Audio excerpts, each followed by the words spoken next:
you doing? Good, great. Is there going to be sound with the group, or is that not possible? Do we know? Yeah, so that's the schools should be able to unmute if you want answers. Like yesterday, they had to walk up to the iPad or the computer, whatever was doing it, but I think that should be a possibility. Okay. Well, we do have an activity later or in a couple of minutes, and we don't necessarily have, you don't need to speak. I mean, I'll let Brittany explain that when we get to it, but it would be really nice to know if anybody had questions. You know, we obviously want to make sure that we are touching on everything that you want to learn from us at the Southwest Crisis Center, and really what we do and what our role is in the communities. So you probably just heard the doorbell ring. I'm in an office where the doorbell is like right above my head. And so I'm just going to take an opportunity to, you know, kind of tell you a little bit about the Crisis Center. And we are a locked facility for the safety of the people that we serve, and also us as work, you know, the work that we do. And so when people come to our doors, they have to ring the doorbell. So you will probably hear that while we're meeting, and that just means somebody's at our door. So please don't be alarmed. I might jump, but it's okay. Everything's fine. So, yeah, the Southwest Crisis Center. So me and Brittany are here. We are both youth advocates. I will let Brittany go first and introduce herself and kind of what brought her to working at the Southwest Crisis Center. Yeah, so my name is Brittany, and I am, like Stephanie said, I'm a youth advocate here. So we kind of talk a little bit more about that later. We'll talk about what that means specifically, what we do here at the Crisis Center with our youth program. But just a little bit about me. So I graduated from the University of Iowa in Iowa City with my degree in social work. So that is a really broad degree, really doing all sorts of different work with people. So social workers can work in hospitals and schools and all sorts of community agencies. But my degree led me here to the Crisis Center, working as an advocate. A lot of times working as an advocate and a social worker is kind of synonymous. They're really similar work, similar jobs. I love this work and doing what I do because I love being able to provide resources to those who might not know where to find the supports they need. So really as advocates, we are providing resources, providing supports to people that need it and that might not know where to find those things or might not have access to them. So I love just kind of being able to be that person to provide what someone needs. So like Stephanie said, they come to our door, and if they need something, we are there to support them and help them. So we are now in the office with lots of other people, so you might hear other people you probably have heard, but yeah, anyways, my name is Stephanie. I graduated from the South Dakota State University in Brookings, South Dakota, for Human Development and Family Studies. Like Brittany, that degree is very broad. I didn't know specifically what I wanted to do with that, but I felt like whatever I want, like I knew that I wanted to help people in some capacity. And I felt like that was broad enough where I could kind of figure out what that looked like after I got my degree, because I went to college and I changed my major 3 times. And so I felt like at this point I was like, I needed to decide what I wanted to do so I could continue to go to college and then get out of college. So yeah, human development and family studies, very broad. You know, like I mentioned, I always knew I wanted to help people, and specifically help people feel safe in some capacity. And I really did not know what that looked like until I lived in Sioux Falls and I was in college. And one of my professors was talking to me about, you know, the domestic violence shelter in town. And I didn't really have any idea what that was. I grew up in a small town in Minnesota. And we did not have a shelter that I knew of where I grew up. And so that was kind of new to me. So then I went to that facility and talked with them, and that's actually where things just kind of happened for me. I started working part-time because I needed a job when I was in college, and then moved to full-time and then into a supervisor role. And then my life changed a little bit and I moved back to Minnesota area. And that led me to the crisis center here in Worthington. So we're located in 5 counties. We're located in Worthington, Nobles County, Jackson, Cottonwood County or Windom, Rock, which is Laverne, and then Pipestone County, which is Pipestone. So we kind of cover a big area of Southwest Minnesota. And Brittany specifically is the youth advocate for Cottonwood and Jackson counties, and then also Nobles County. So if you are reaching out to us in those counties, you will see Brittany and me, but more than likely Brittany. So now is kind of the question of advocate. We've kind of used that word a lot. And so I'm just curious if anybody would like to define, or when you hear the word advocate, what does that mean to you? Or what do you think about? Is anybody willing to share their thoughts?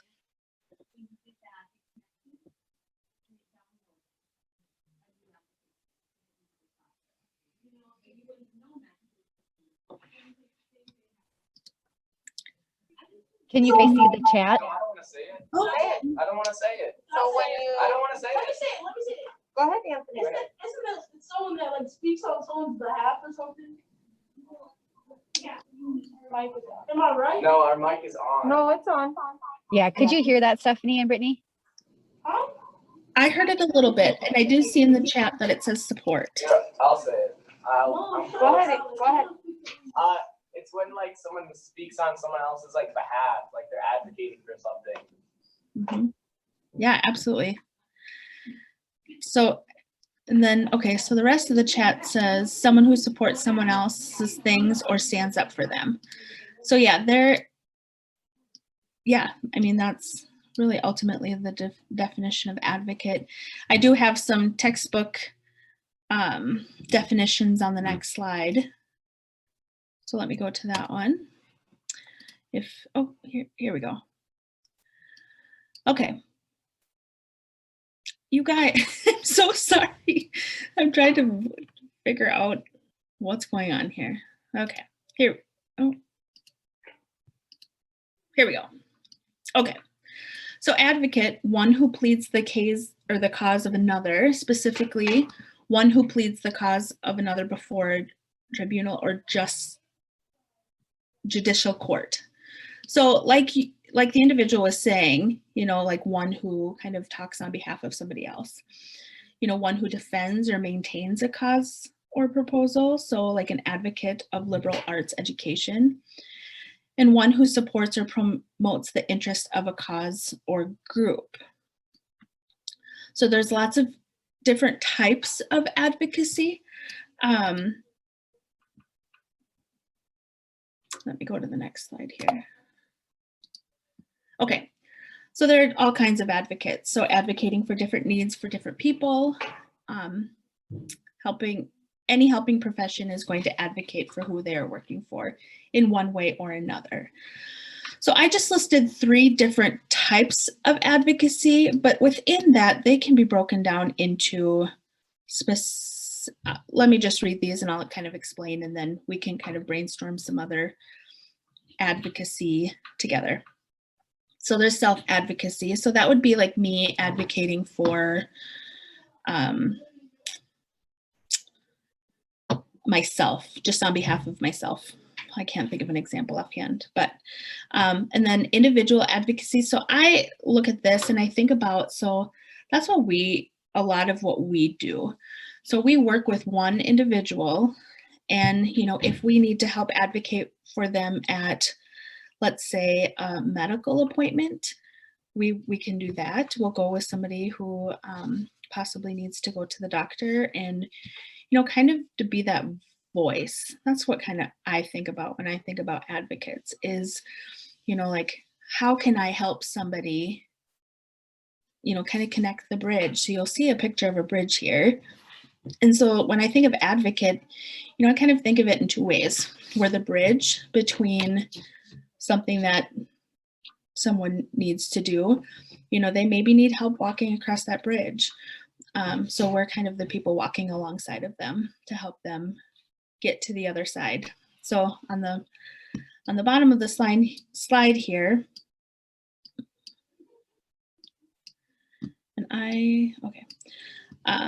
so on one side of the bridge is a tough situation that someone might be in. And the other side is a safe place where they want to be. So as advocates, we are that bridge, or we can walk with them across that bridge to make sure that they feel safe, whatever that looks like.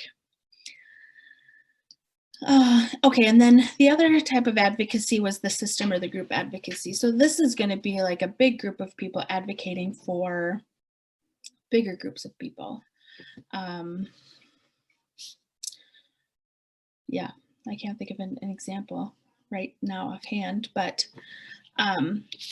specifically for our agency, there's some different types of advocacy that we do, and I'm just going to kind of briefly go through those a little bit, and then we can start brainstorming some ways that you feel advocates, or what advocacy looks like for you guys.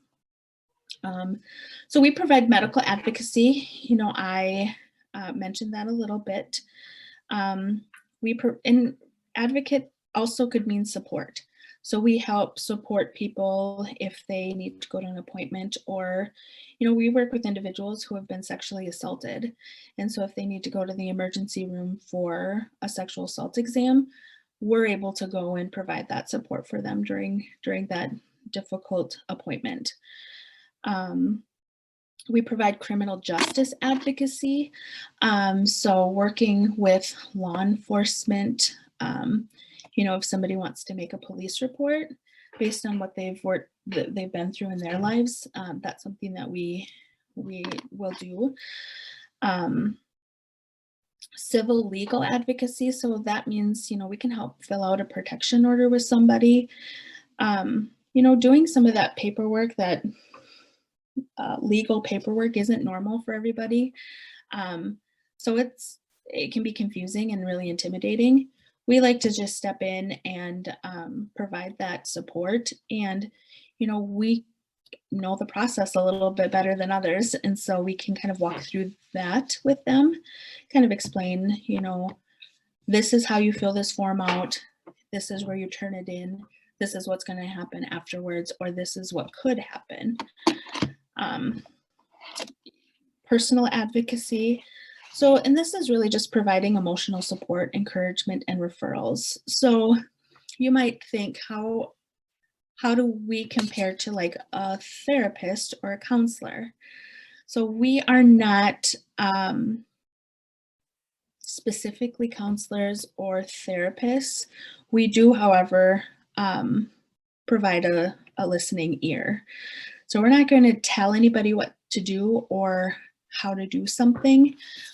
We are going to just listen and maybe help work through some difficult situations by, asking them what they want to do. So I explain it as, I'm not telling anybody what to do. I'm just providing all of the information that they maybe not have thought about.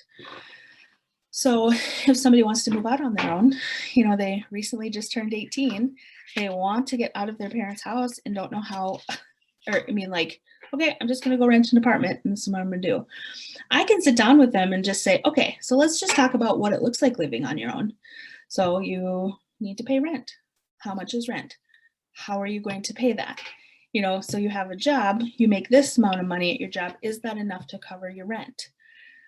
And then in addition, making sure they know about utilities and, all of the other expenses, not necessarily as, like you need to think about this.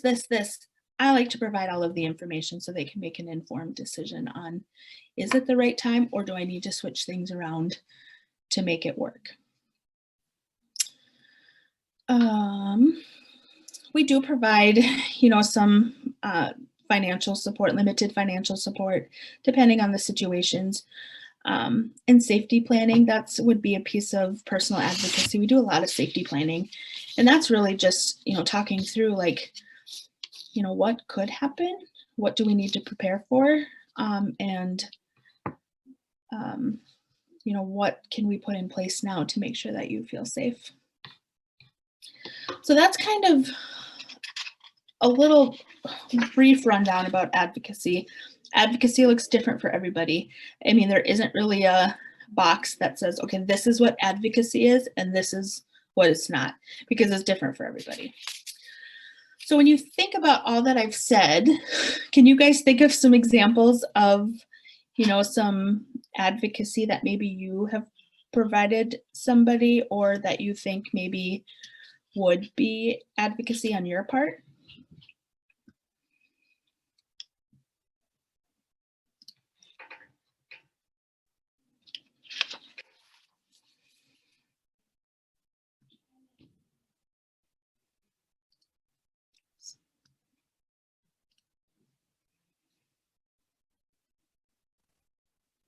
One thing that comes to mind for young individuals is, helping to advocate for your friends. If your friend tells you something that, they don't feel safe, or they just feel uncomfortable about something, but they're afraid to tell somebody. I mean, I definitely think being that friend to maybe tell somebody, or, ask them like, how can I help you, or how can I support you? And how can I be your advocate? And, we don't usually use the word advocate when we're young. I mean, but that's what you are as friends. When you're helping a friend out with the situation, you can be an advocate for them.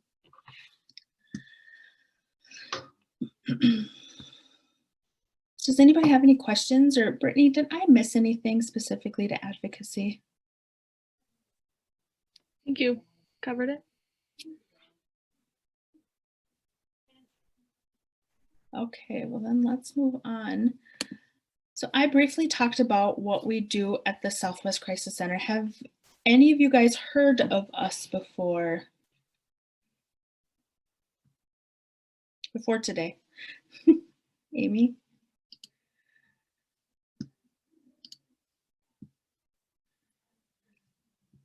All right, like I said, we're in those 5 counties that I told you. We have a chat, and that says yes. Okay, great. I'm glad you guys have heard of us. So what we work with victims and survivors of domestic violence, sexual violence, exploitation, and trafficking.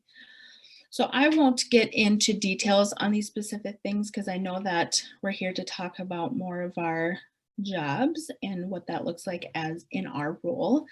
But we do a lot of different things. And Southwestern, okay, so there's Southwestern Mental Health and Southwest Crisis Center.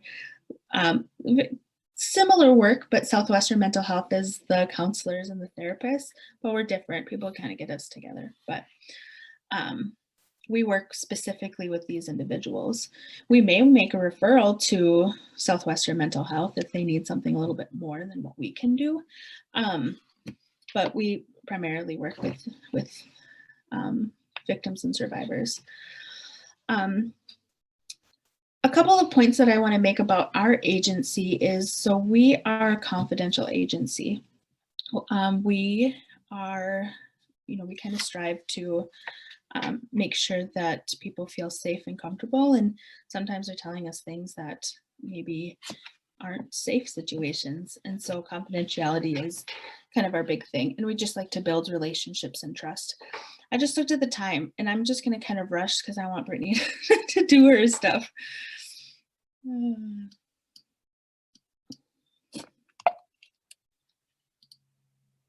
Okay, so also we provide prevention work. That's when we come into the classrooms and we teach some more specifics about domestic violence, sexual violence, trafficking. So if you see us in there, that's probably what we're doing, is we're just educating on the more specifics of what we do. Any questions for me? Okay. Okay, well, I can't see the JCC class because they don't have their video on, but from what I can see in the Windom class, it looks like you guys could use some getting up and moving. So I'm gonna have everybody stand up. And we're gonna, Stephanie, if you wanna click on the link. So what this activity is gonna be, it's super easy. Oh shoot, I need to go back to the beginning. Or maybe we can just leave it and we'll just start from where it's at. Since we're running short on time anyway. So this is like a simulation of maybe a teen relationship of something that our youth program would work with. So this is to kind of give you an idea of maybe a situation that we would see and that we would be kind of working with the youth through a situation, or maybe they would come to us if they were in an unhealthy relationship and we would kind of be walking them through some of this. So we're just going to be going through this little game. So I don't know why it started halfway through this, but it started, we're looking at Alex and Shelby are in a relationship, and we're going to decide if what's happening is cool or not cool. And I want you to go to the side of the room if it says cool or not cool. So really, you don't have to do anything. I'm just getting you guys up and moving. So I don't need you to say anything, but if you think it's cool, go to the side of the room where it says cool or not cool. Okay, so Alex asks if they can talk. He tells her that he cares about her even if he's not texting constantly. He says that he shouldn't take offense, that she shouldn't take offense to him not responding right away. Shelby is cool about it. She says she understands where he's coming from. Do we think this is healthy, it's cool, or not cool?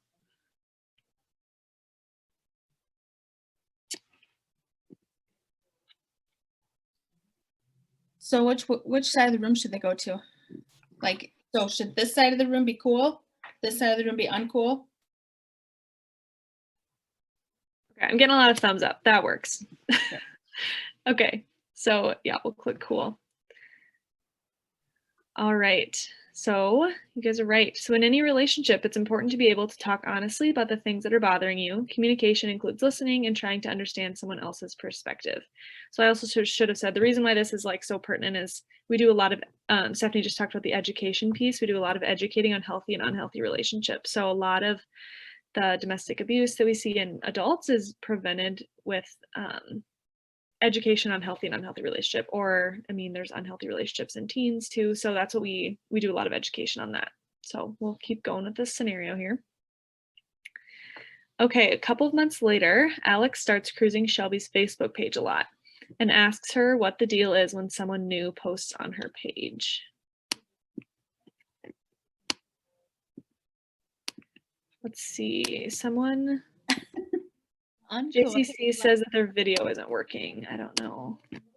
Oh, that there isn't to show us. Okay, got it. Okay, do we think this is cool or non-cool? I see a lot of thumbs down. Okay, thumbs down. All right, let's see. All right, most people agree with you. So it's important in any relationship to respect your partner's personal space and privacy. Everyone is allowed to have friends outside of their relationship. So good job, guys. Alex suggests that he would feel more comfortable in their relationship if he had the password to her Facebook, just so he could make sure that none of the guys posting on Shelby's wall are flirting with her. Cool? Not cool.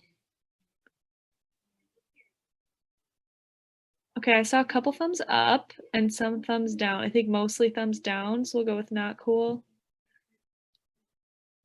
Okay, looks like most people agree. So it's important in any relationship to respect your partner's personal space and privacy. Everyone is allowed to keep some things to themselves, including personal things like passwords. So that could maybe be a red flag of an unhealthy relationship if they were constantly wanting to know all of your passwords to all of your social media and you weren't comfortable with that. Might be something we'd have to safety plan with somebody, talk to them. How do you keep yourself safe if your partner is wanting all your passwords? It's kind of something we might walk them through if they were experiencing that. It's good. You guys look a lot more engaged now that you're on your feet. Shelby asks her best friend what to do. She understands how Alex feels, but she just doesn't feel comfortable giving him the password to her account. Her friend says, just be honest with Alex. How do we feel about this? Cool? Not cool?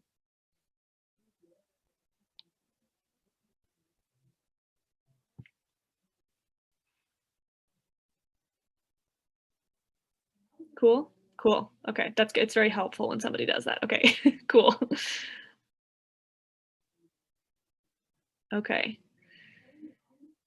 Looks like you are right. Friends that you trust are a great resource when you're feeling like you need some help. When in doubt, be honest about how you feel. So honesty is a good thing in relationships. And just to point out, the friend could kind of be an advocate for. Right. Absolutely. After hearing Shelby's side, Alex agrees that he doesn't need to have her password. This is a pretty obvious one. I think this one is cool. Yep. All right. It's important to trust your boyfriend or girlfriend and to respect their feelings. It's very important. All right, a couple more. Alex feels like things have been a bit rocky, so he wants to do something special for Shelby to show her he cares. He invites her to dinner to meet his entire family. All right, looks like we think this is cool. While it's important to be able to talk about how you feel, sometimes showing someone how you feel is good too. Good job. And the last one, after fighting for a couple weeks, Alex and Shelby decide together that it's best they break up. After they do, Shelby hears that Alex is telling people, nah, I dumped her because she was too prude. I see some thumbs down, not cool. Yep. Spreading rumors is never cool, especially if they're about something really sensitive like someone's sexual reputation. Good job. So in this, like I said, in this situation might be something, if somebody is experiencing an unhealthy relationship, that we might be kind of talking with them through.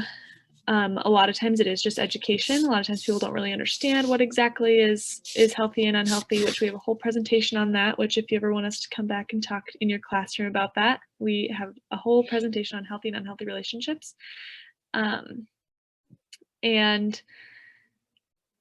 Let's see. Does anybody have any questions about that? You can go to the next one, Stephanie. Oh.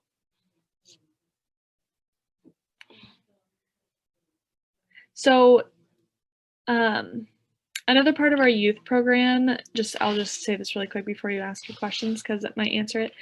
But we do a lot of, so we've already talked about the prevention piece and the education. We also do a lot of groups, like support groups for teens. So we have an art-based coping skills group where we can just get together and learn different healthy coping skills, and we can kind of just talk. There it is right there, first Thursday. There's always food, and we usually have transportation that's available, and those are after school. It's been looked a little different during COVID, but that's something that we do. We also have a life skills group.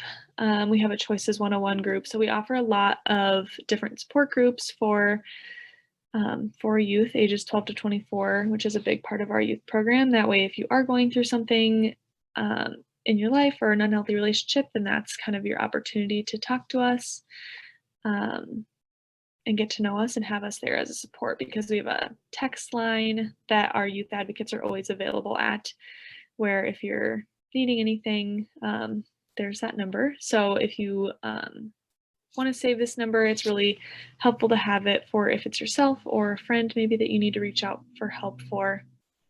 And then we also have a 24-hour safe line as well. That's available for support. So that's another big part of our job, is being available for crisis. So if somebody texts or calls our crisis line, then we have to be available to help them with whatever they need, or be able to refer them to where they need help at as well. So our job always keeps us on our toes, that's for sure. Never know when something could happen. Do you guys have any questions specifically about what we do?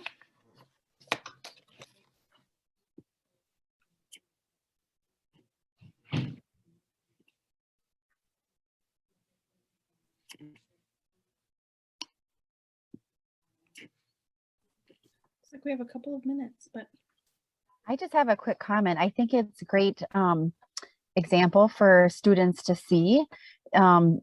about your guys' degree, like what you decided to go into. And yesterday, the students learned about career clusters. And so this is an example of if they find that they're interested in the human services area, like this is one example of the many fields that would fit under that, right? And both of your degrees are kind of general. It's a good example for them to see what you went to school for and how you ended up doing this type of a job. Yep, lots of options in the human services field, so that's definitely true.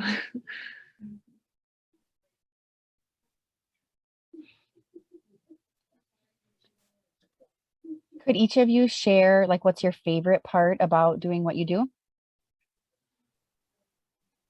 Yeah, I would say my favorite part of my job is just connecting with youth. So, I mean, really, sometimes it feels like I'm just hanging out with a friend when it's working with the client, just because we've built that connection and that trust, and we're able to, like I talked about, work through a situation together, safety plan. But it really is so much about building that personal connection. It's not so much we're sitting down at a desk and I'm interviewing them. It's really just going and getting lunch together and talking, or I just love that personal aspect of my job.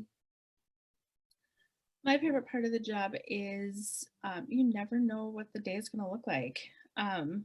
We can, I mean, like Brittany said, we have a lot of flexibility in building relationships and connections, and that looks different in a lot of different ways. I mean, yeah, there are some things that we have to do in office, but if somebody comes to our door and just, really needs some time, like we're able to step away from our desk and provide that time for an individual. So that's my favorite part of the job, is just feeling,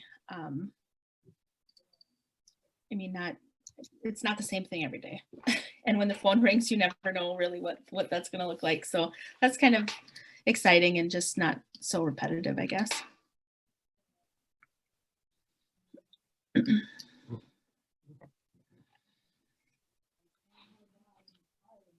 Yeah, and if you guys have questions about our jobs, you can use that text line. That text line, me, Brittany, and then one of our other advocates answer that text line. It's not somebody you don't know. So you can just ask those questions on that text line.